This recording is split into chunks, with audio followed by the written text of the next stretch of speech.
কত পয়সা কত পয়সা? আজকে শাশুড়ি মায়ের কাছে কত টাকা! আগের দিন চালাকি করে আমার কাছ থেকে 500 টাকা নিল। আজকে তো আমি এর প্রতিশোধ নেবই নেব।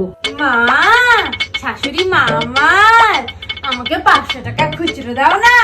আগে তুমি 500 টাকার নোটটা দাও, তারপরে আমি তোমারে দিচ্ছি।